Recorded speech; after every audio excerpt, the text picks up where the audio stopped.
Shalom, it's your brother Azrael from the Hopeful Elect, coming again to give you guys another edifying video. Don't have to start over from the beginning, right? We're going to start over from the beginning, Satan came in a form, and cut off the live from me, the sound, so I had to start this over again.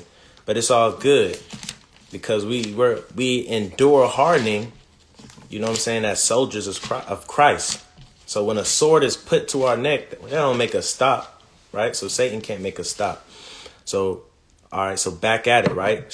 Who have you offended, right? So that's what the truth is talking. That's what I'm going to be edifying today. Who have you offended, right? Ephesians 4:29. Again, let's read it. Let no corrupt communication proceed out of your mouth, but that which is good to the use of edifying, that it may minister grace unto the hearers. Right. So everybody that you talk to, whether it's your brother, your sister, your mother, your dad, right? A loved one, your spouse, a friend, a coworker, everybody that you talk to should be edified. Everybody that hears the words out of your mouth, right, should be edified. I'm going to read that again. Let no corrupt communication proceed out of your mouth. What does that mean? Corrupt communication could be a lot of things. Corrupt communication could be the way you deliver something. Corrupt communication could be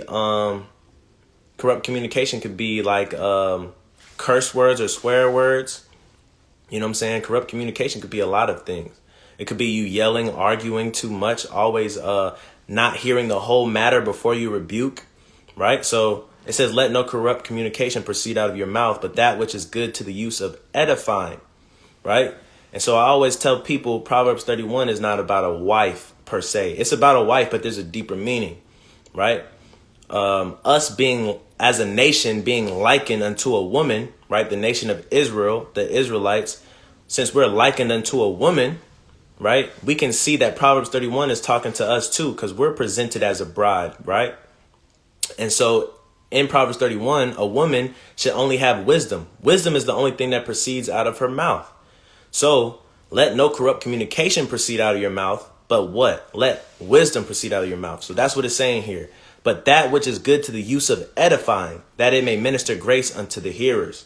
So everybody that hears you should think, oh, that brother has wisdom. Oh, that sister has wisdom. They know what they're talking about. They spend time with the Most High. You know what I'm saying? So if we keep that in mind, we will do a better job of not offending people in this truth. Because like I said earlier, before this live got attacked by Satan, right? I said, my grandmother, you know what I'm saying? We know it's harder to get that older crowd into the truth. And we always say, well, the Most High is not dealing with the old man. And that's true. The Most High is not dealing with that old man's spirit. But we've seen a lot of brothers and sisters come into the truth older in age, right? And they've gotten a new spirit, right? They've renewed their spirit and they got a young man's spirit within inside them, right? I'm talking about in the physical, though. It's a lot of brothers and sisters. I want to send videos to older folks, but I can't do it because they're not going to receive it because of the way that our people speak, right? Because we come into the truth and a lot of us, we don't bridle our tongue, but we're going to get to that. You know what I'm saying? And so it's a lot of powerful brothers and sisters, but sometimes we get a little too passionate and we're not witty with our words. We're not smart with our vernacular. And so a lot of that, will turn off that older crowd that we want to come into the truth. And I know a lot of brothers and sisters can agree to that because in the truth, I've talked to people all the time that have that have fathers, that got mothers in the truth, and they want to send edifying videos, but their parents is like, all that cussing, all that, blah, blah, blah, blah. You know what I'm saying? So that's something better that we can do as a nation better. You know what I'm saying? Is bridle our tongue so we can bring more people into the truth. You know what I'm saying? So we can seal the elect. It'll help to offend less people, right? So let's go to Job. Shalom. Shalom. Let's go to Job chapter 6, right? Job 6, and we'll start at 25. This is the book of Job chapter 6 and verse 25. How forcible are right words, But what doth your arguing reprove? So if I'm titling this video, who have you offended? Pay attention to this. It says, how forcible are right words? What does that mean? It means, hey, what you're saying could be true. What you're saying could be Bible. What you're saying could be right, but it's forcible. You know what I'm saying? Stop. You might be, for example, in the world, you might be an attractive person, but if you're an attractive person and you're forcing yourself onto a woman or you're forcing yourself onto a man, guess what? A lot of times, hey, you're not even taking that because you're forcing it. You're forcing the issue. You're doing too much, right? So the Most High through Job is saying, how forcible are right words? But what doth your arguing reprove? Right? It says, how forcible are right words? Meaning, hey, look, you can be speaking the truth, but the way that you're delivering it, the way that you're raising contention, right, will turn people off. Verse 26, do you imagine to reprove words in the speeches of one that is desperate, which are as wind? Right. So we want to do this. It says, do you imagine to reprove words? We do imagine to reprove people. We want when somebody says something wrong about the Bible, we want to correct them as we should. When somebody is doing wrongful deeds, we want to correct them and reprove them as we should. Right. And the speeches of one that is desperate. And these people are desperate. They just don't know it. Right. They don't know that they need the Most High. That's why they're fatherless. They don't know that they're thirsting for righteousness because they're in so much wickedness. Right. They're getting drunk. And if you know anything about getting drunk, it dehydrates you. So they don't know that they're thirsty for living water. They're getting drunk off the wine of this world and don't know that they're thirsty for living water. They don't know that they're hungry. They don't know that they're lacking or waxing lean, right?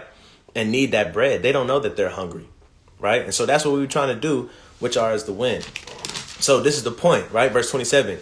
Yea, ye overwhelm the fatherless. Them forcible words, even though they're right, guess what? You overwhelm the fatherless, right? Who's the fatherless? The people that don't have the Most High in their life, or that think they have the Most High in their life, but their actions don't show it.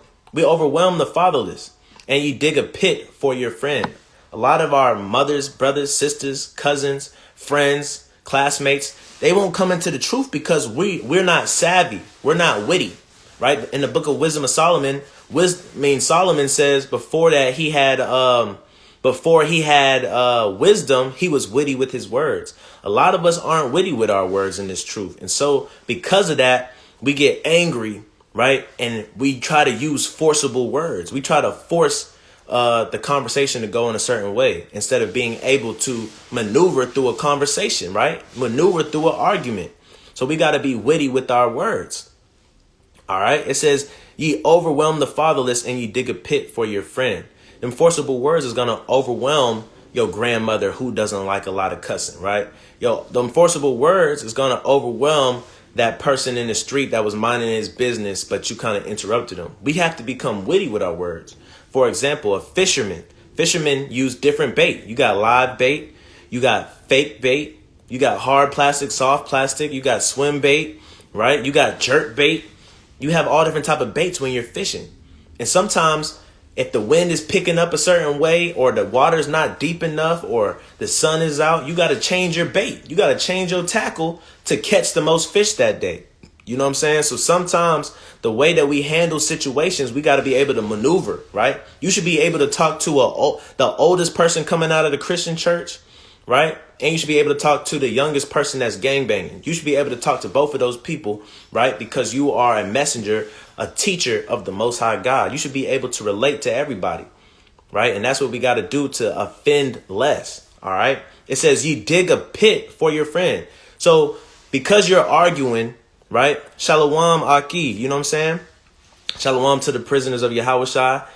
Shalom to my boy B-Rock, you know what I'm saying? But a lot of times we dig a pit for our friend. What do I mean by that? When you dig a pit in the Bible, that means you're digging a grave, meaning you're killing something, right? You having these forcible words, you winning the argument and not letting them be edified, because you can win an argument and the person that you was talking to was not taught anything because they're full of emotion. They're rejecting every word that you say. You might think you cutting them up, right? You might think that you're answering all their questions, right? And that they're going off, but they didn't learn nothing. You didn't teach them nothing. So you're killing them spiritually. They didn't walk away edified or closer to the Most High. You know what I'm saying? So it says you dig a pit for your friend. And you know what happens when you dig a pit for your friend? It comes back on you, right? Spiritually, that'll come back on you. That means you misled a sheep, right? That means that you turned away one of the Most High's little ones. All right. For example, we can go to Genesis, right? We can go to Genesis. Let's go to Genesis and read about Joseph. Genesis 37, right? If you don't know who Joseph is, some people say Joseph was King Tut. I don't know about it. But Joseph, right? He was a patriarch. So you got 12 patriarchs.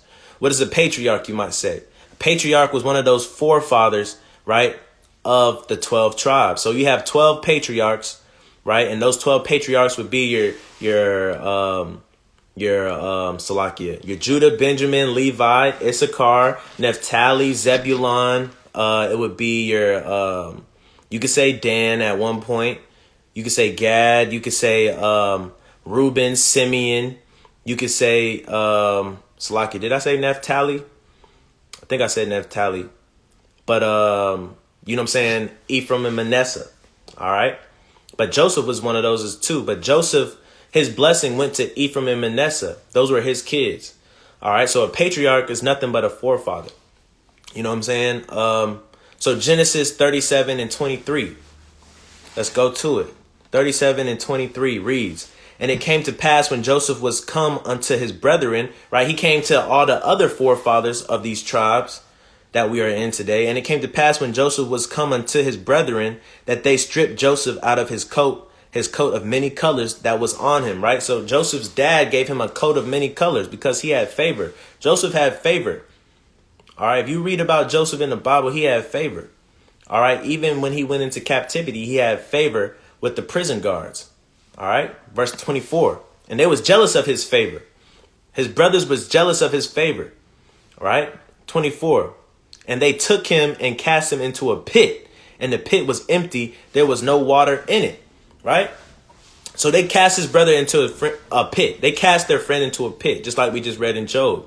Right. And if you know anything about casting a brother into a pit right here, right, it came back on their head. That came back on their head. Right. Like I said, if you cast a brother into the pit spiritually, meaning you turning away a little one, or meaning you misguided a little one, you cast them into a pit. Right. You're killing them spiritually, and you have to pay for that. Right. It said there was no water in the pit. Right. They're leaving him to die. Right. And we know with further history that what happened to the brothers is they ended up taking him out the pit. They sold him to some Midianites, and the Midianites sold him to the Egyptians. And he became a prince or a king in Egypt. And his brothers had to beg him. Right. They really didn't have to beg him because he had a lot of love, grace and mercy on him. But his brothers found it returning upon their head.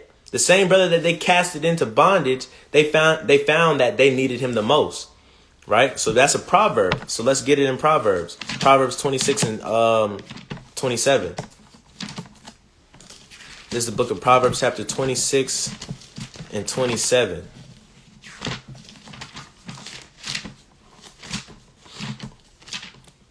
Shalom to Avael. Proverbs 26 and 27 reads. This is the book of Proverbs, chapter 26 and 27. Salakia. Whoso diggeth a pit shall fall therein, and he that rolleth a stone, it will return upon his own head. Right? So if you dig a pit, you're going to fall in it. Right? You might be digging a pit for your friend, but guess what? You're going to fall into that pit. You trying to set a snare and a trap for somebody, it's going to return onto you. That's why Galatians 6 and 7 through 9 reads what? Let's go to it. Right? This is common sense, and everybody's culture has a way of saying this, right? Galatians chapter 6 and verse 7. Be not deceived, God is not mocked. For whatsoever a man soweth, that shall he also reap. Right? Some nations might call this bad karma, good karma, yin yang. You know what I'm saying? What goes around comes around. But whatever you reap, You know, whatever you sow, you're going to reap it. You know what I'm saying? So if you dig a pit to kill somebody, guess what? You're going to be the one being killed. And that's thus saith the Most High. All right. So moving on. Like I said, the video is titled, Who Have You Offended? Right. So these are some tips to not offend our brothers and our sisters. A big tip right here. This is a big tip right here. If you do this right here, it'll avoid a lot of contention, strife, and digging a pit for your friend. It'll avoid a lot of forcible words, right? Because even though your words are right, you don't want to be forcible. Because like I said, you don't. If I think I'm attractive and I think I'm a ladies' man, why am I forcing myself on a lady? I need to just play the chill role. Because if I force myself on a lady, she's gonna repel, right? She's gonna think she don't need me. She's gonna think, hey, look, something's wrong with this. And a lot of times that's what's happening. Right? We know that this truth is attractive. We know that it's lovely. But when you force it onto somebody, it repels them. They're like, hey, something got to be up. Something, it's almost too good to be true. You know what I'm saying? So if we do this right here, what I'm about to read, you know what I'm saying? It'll stop a lot of contention and strife within the nation and with brothers and sisters that we want to come into the truth. We gotta deliver this message in a way to where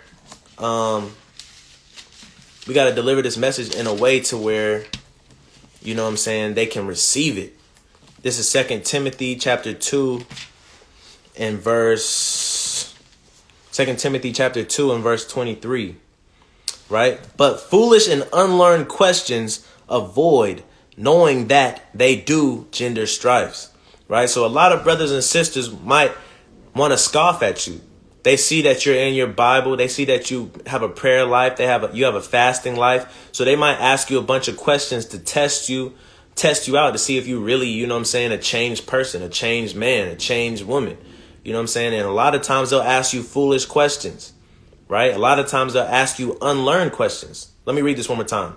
But foolish and unlearned questions avoid, knowing that they do gender strife, right? What is strife? Strife is contention. Strife is arguments. Strife is, you know what I'm saying, battling in the spirit. We're not supposed to be striving, right? That's what the next verse says. And the servant of the Lord must not strive, but be gentle unto all men, apt to teach, and patient. You got to be patient. When you're a fisher of men, right? Like Peter was, like James and John were. When you're a fisher of men, you have to be able to change your bait and tackle. You got to be able to change what bait you're using some days when the temperature of the water is different. You know what I'm saying? When the sun is out or when the wind is blowing. You know what I'm saying? You have to be able to change, be patient, right? Knowing that if you're patient, you know what I'm saying, they'll come in. You're going to catch at least one. And we know what happens when one is received, that the angels in heaven rejoice, right? So it says the servant of the Lord must not strive. So that's why we have to avoid foolish and unlearned questions, right? A foolish question would be like, you know what I'm saying? For example, a foolish question would be like, you used to do this, right? Well, how come you can do that, but I can't? You know, it's certain motives behind questions. Some people might want to bring you back to your past. Some people might want to set a snare by your feet. You know what I'm saying? There's foolish questions and there's unlearned questions. When you know for a fact that you know the real answer and somebody just is scoffing at you because they don't understand the truth. Hey, look, don't use that as an opportunity to belittle them. Let them speak, right? And be witty with your words. Be patient and bring it out slowly. That way they can see, dang, I was being an ass. Dang, I was really being retarded. Dang, brother, he really knows something. You know what I'm saying? A lot of times, though, we get defensive and we don't have that patience and we strive, right? And when we strive, then there's contention there and right. And then somebody doesn't end up receiving it. It's hard. It's hard to master that, right? But we're striving for masteries. It's hard, but we got to do it, right? You know what I'm saying? Let's look at what James has to say about offending people. Let's go to the book of James.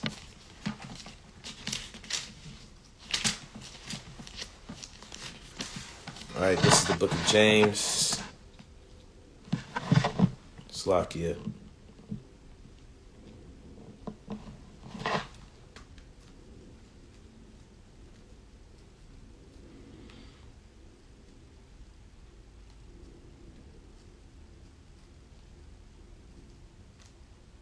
This is the book of James, right?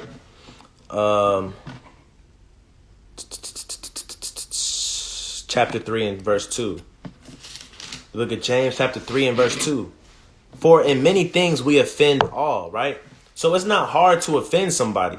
We offend people by staring nowadays. You know what I'm saying? It says the man that is tender among you, his eye is now evil towards his brother. We could just be staring at somebody and they'll snap their neck like, what you looking at? Right? It's not hard to offend nobody. Right? It says, for in many things we offend all. If any man offend not in word, so you might offend people by the way you walk, by the way that you look, right? By the people that you know, by the way that you live your life, you might offend people, but in word, in speech, you shouldn't offend nobody. If any man offend not in word, the same as a perfect man, and able to bridle the whole body. What's the whole body? The whole body is everybody that's supposed to be sealed, the elect, the people that's supposed to make it into the new kingdom, right? Not the people that's going to pass away with this world. All right. So they'll be able to bridle. What does bridle mean? Bridle means to control, to teach, to lead, to guide, right? As a shepherd sheep, right? He makes sure that all those sheep are together. So that's what it means. Keep in order, right? If you don't offend anybody with your mouth, you're able to keep the church in order, right? Church meaning congregation of people or body of people, right?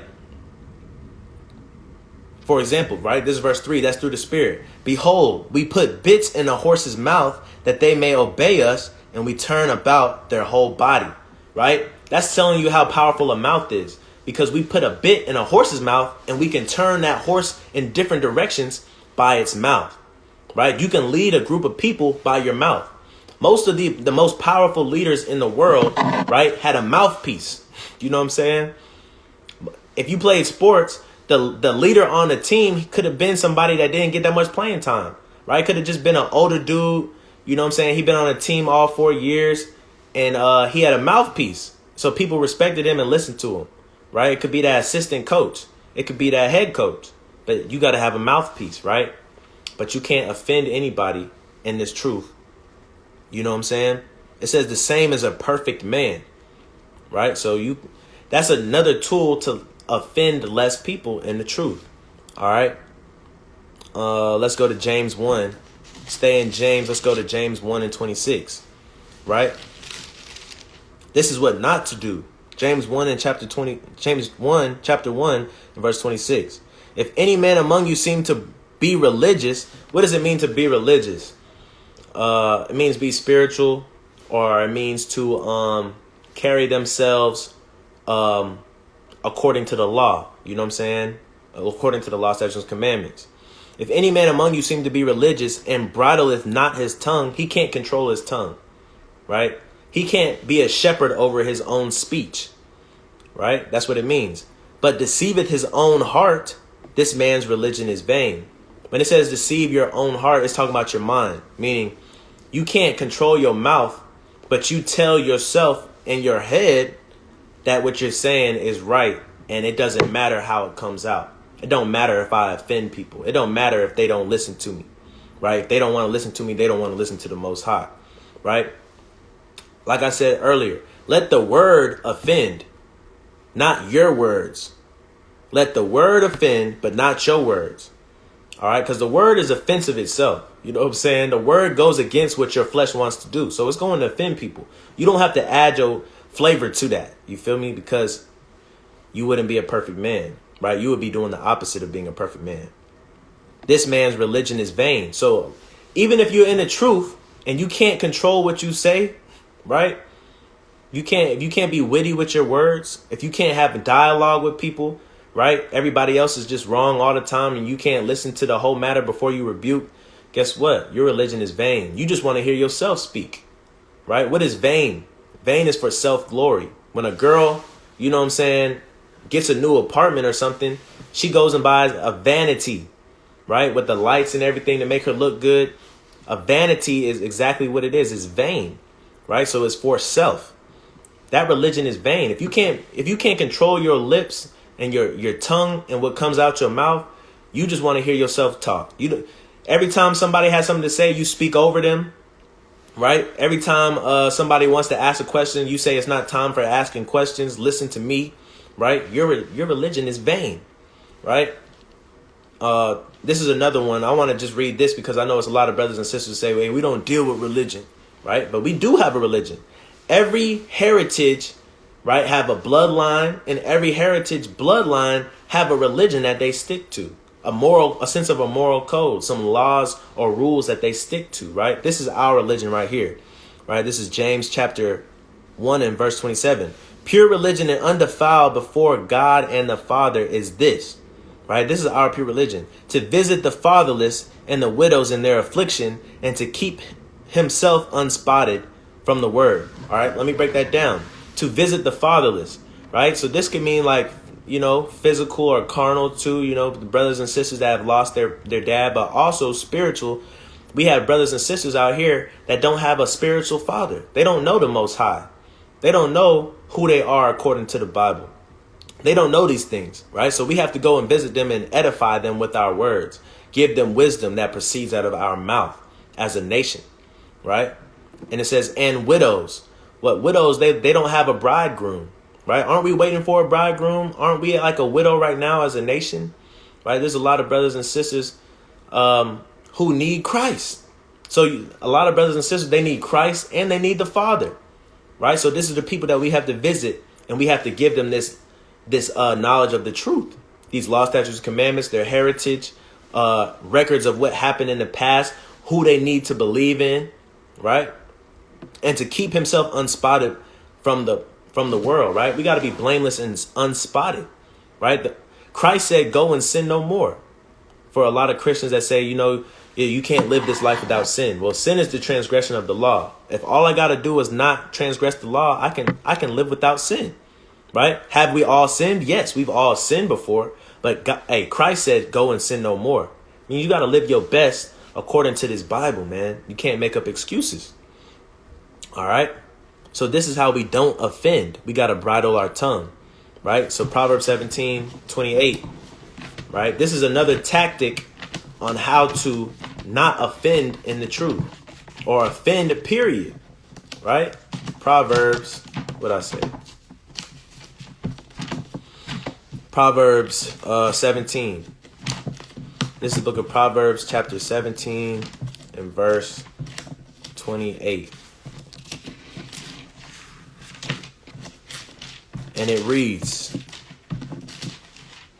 17 and 28, Salakia. And it reads, even a fool when he holdeth his peace is counted wise, and he that shutteth his lips is esteemed a man of understanding. You know what I'm saying? Let me break that down for y'all real quick. Even a fool when he holdeth his peace is counted wise. What does that mean? There's a brother that might be, or a sister that might be in a room. You don't know what they know, and you don't know what they don't know. So you just got to assume that they know. So that's why a quiet person is a lot of people are scared of the quiet person in the room because they think that they're deep thinkers. They think that they're thinking something. You know what I'm saying? They're counted wise because they're not saying that much. Now, we can prove that because it might be somebody in the room that's talking too much and everybody hate him or hate her, or they're showing how ignorant they are, or how much they really don't know. They showing all their arsenal. You know what I'm saying? So they're counted as fools. But even a fool is counted wise when they shut up, right? It says the second part, and he that shutteth his lips is esteemed a man of understanding, right? Even in today's world, what do we say once we understand the what's going on in the world? We might understand that somebody is speaking evil towards me, right? And I might say what? Say less. That's what this is saying. It's saying say less. A man that understands, right, is going to refrain his lips. He's not going to say much. He's going to say less. I understand. All right. That's how you feel? Say less. You know what I'm saying? You don't want to do that? Oh, say less. I understand.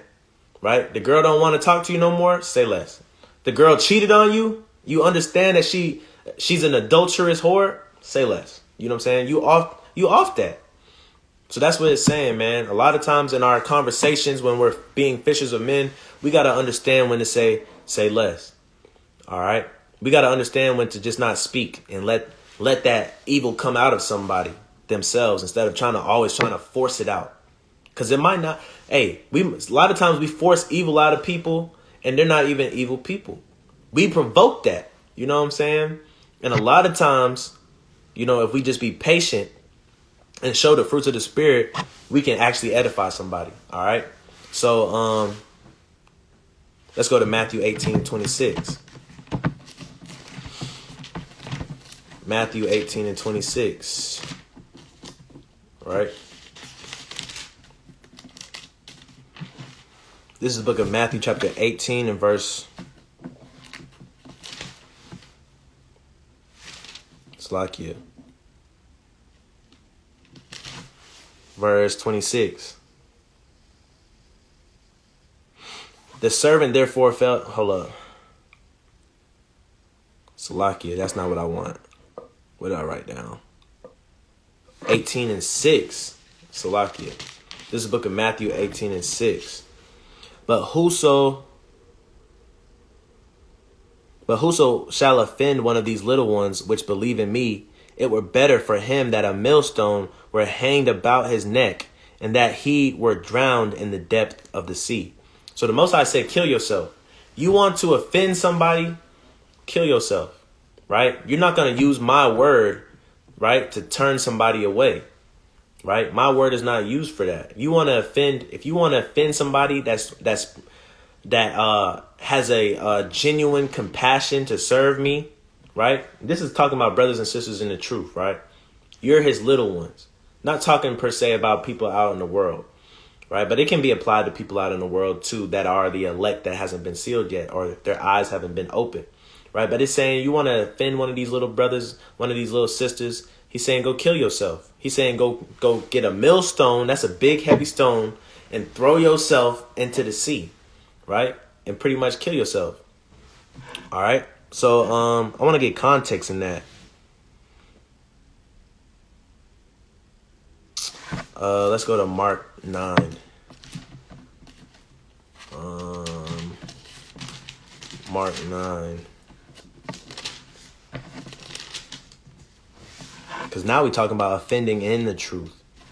Offending inside the truth. You feel me?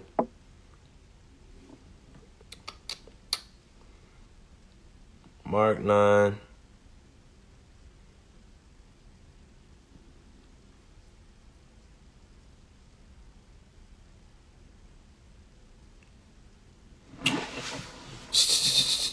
All right, here we go.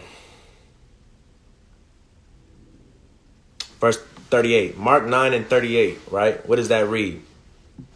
And John answered him, saying, Master, we saw one casting out devils in thy name, and he followed not us. And we forbade him because he followeth not us, right? So I'm gonna break that down. What is that saying? These are the disciples talking to Christ. It says, and John answered him, saying, Master, which is Rabbi, we saw one casting out devils in thy name. We saw somebody, claiming to know you. We saw somebody claiming to do the work. You know what I'm saying? He went and started his own camp. He went and started his own congregation. We saw somebody that started his own YouTube channel. We saw somebody that started their own Instagram account to preach the word. And what did they say?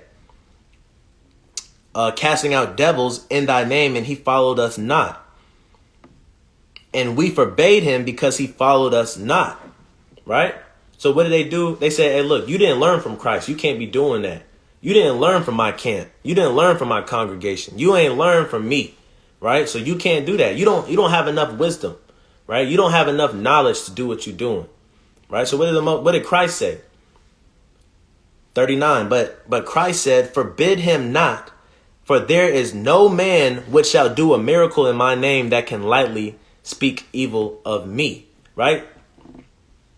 Verse 40, for he that is not against us is on our part. So we got a lot of brothers and sisters in the truth in a big congregations or camps, and we'll tell brothers and sisters that are doing their own thing and spreading the word, and look, you can't do that. You don't know what you're talking about. You toss to and fro with different doctrines, right? We can't do that. You know why? Because that's offending his little ones, right? And he say that. Hold on 1 second. Verse 42, and whosoever shall offend one of these little ones that believe in me, it is better for him that a millstone were hanged about his neck and he were cast into the sea. So it said the same thing Matthew said, right? He's basically saying, if you want to offend one of these little ones that's spreading the word, guess what? You might as well kill yourself. If you dig in a pit for them, you might as well kill yourself. You're going to fall into that pit, right? So we have to be able to bridle our tongue and not speak on people that are doing the work of the Most High. You know what I'm saying? That's in the truth. Stop offending people in the truth because they didn't learn from who you learned from. You know what I'm saying? Because you never know who the Spirit is talking to or the Spirit is using to teach and bridle the church, right? And this is the point right here, right? I'm gonna end it with this. This is my closing precept, my closing scripture, right? I'm gonna end it with this. 1 Corinthians, 10 and 29. 1 Corinthians 10 and 29. What does that say? 10 and 24. Salakia, 29. This is 1 Corinthians chapter 10 and verse 29.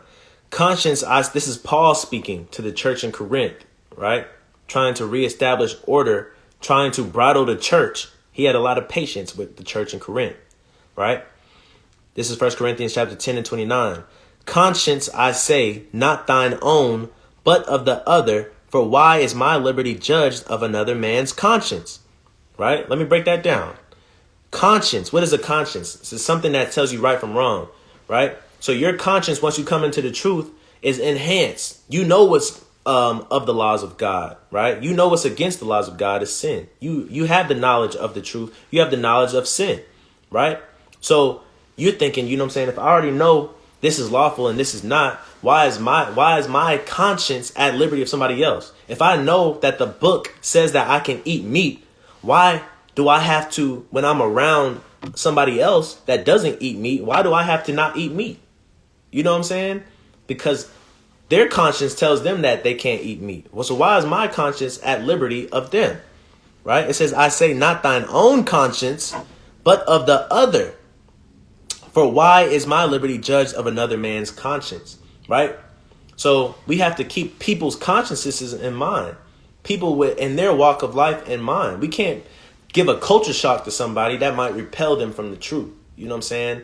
We have to look at it as, well, at least they're doing the law, statutes, and commandments. They might not think that they can eat meat, but at least they doing the law, statutes, and commandments. I'm going to just go ahead and have this vegan meal with them, and so I don't cause strife and repel them away from this truth. You know what I'm saying? That goes as well as Colossians. When Colossians says, don't let anybody judge for a holy day or drink or Sabbath day or new moon, right? First of all, you have to be doing a holy day. You have to be doing one of those days. It doesn't say, you know what I'm saying, you can do Valentine's Day and Halloween and Christmas. It doesn't say you can do all those things and not be judged, right? You will get judged for that. But if you're doing what's in the book, you know what I'm saying, you can't be judged for that. You know what I'm saying? Because why? That's where their conscience is. And you might strive, right? He says a servant of the Lord shouldn't strive with man, right? You might end up striving with a man about one of these holy days, about when he keeps the Sabbath or when his new moons are. And guess what? Now he thinking, man, well, this is just too much. I'm going to leave the truth. And you dig a pit for your friend because your forcible words, even though they were right, guess what? It caused him to die spiritually. That's what Job was saying when you dig a pit for your friend. And when you dig a pit for your friend, you might as well kill yourself because the Most High said, hey, look, get a millstone, a big heavy stone, tie it around your neck, throw it in the ocean and drown. You know what I'm saying? And you see how you can simplify that by saying, hey, go kill yourself. But the Most High was witty with his words. He said, take a big millstone, tie it around your neck and throw it in the ocean. He didn't say just go die. He just described to you what a man would be doing committing suicide. You know what I'm saying? So we got to be witty with our words. It says, why is my liberty at the judge of another man's conscience? Why I got to worry about what he think, right? Why? His opinion don't matter. Not so, right? Because if we jump down to the end, it says 32. Give no offense, neither to the Jews nor to the Gentiles. So people that's not into the truth, that's our people. Guess what? We're not supposed to offend them, right? We got to find a better way to say it to bring them into the truth, right? We're not supposed to offend any of them, right? For example, somebody that's in homosexuality, you might offend them if you say that they're nasty, if you say that they're unclean, if you say that they're wicked or evil. You know what I'm saying? You got to be able to be witty with your words to bring him into this truth. You know what I'm saying? There's no condemnation now that Christ has died. What does that mean? It means right now on earth, right now, we're not stoning people. So there's a chance, there's grace, right? So if there's grace, we have to be patient enough to what? Bring them in. Wait, take the scales off their eyes to let them know what they was doing was wicked. All right. And what I like to do with homosexuality, what I like to do with homosexuals is walk them down to let them understand. I say, well, do you believe in Christ? And they say, yeah. Well, if you believe in Christ, he died on the cross for us, right? So aren't we in debt? And they'll say, yeah. And you say, well, if we're in debt to him, don't that mean that we have to live our lives as a living sacrifice? Because there's nothing else that we can give him, right? And they'll say, yeah. And so you say, well, if I have to give up alcohol, you know what I'm saying? And I was an alcoholic. I believe that alcoholism run in my family, but I had to deny that. Doesn't that mean that there's some things that we want to do in life that we have to deny? And they'll say, yeah. And you'll say, well, what makes you so different to where you can't deny the fact that you think that you're homosexual to live your life as a living sacrifice? It might hurt. You might not agree with it. It might displease you that you have to live a straight life, right? And you still might not be attracted to the opposite sex, and you might never have sex again. You might never bring forth kids, but at least you're not in sin. And that denying yourself, your flesh, guess what? That's going to get you to the kingdom, and you won't even have to worry about that struggle in the flesh or carnality anymore. You come like that to a homosexual, they're more likely to receive the truth than you saying they're wicked, nasty, and evil. You know what I'm saying? We have to be able to bridle the whole church, right? We have to be able to talk to all sinners. We have to be able to talk to the old grandma coming out the Christian church, and we have to talk to the young homosexual gangbanger that sell drugs, right? We got to be able to talk to everybody, right? You know what I'm saying? Verse 32, right? This is the book of 1 Corinthians 10 and 32. Give none offense, neither to the Jews, nor to the Gentiles, nor to the church of God, right? The Israelites, that's the church of God. Church means assembly, congregation of people of God, meaning we belong to God. That word of is possessive, right? The woman is not, man is not of woman, but woman is of the man, meaning we possess our women, right? The spirit of God, meaning that's God's spirit. Right? Salvation is of the Jews, meaning the Jews possess salvation. It was promised to us. Right? Verse 33. Even as I please all men in all things, not seeking mine own profit.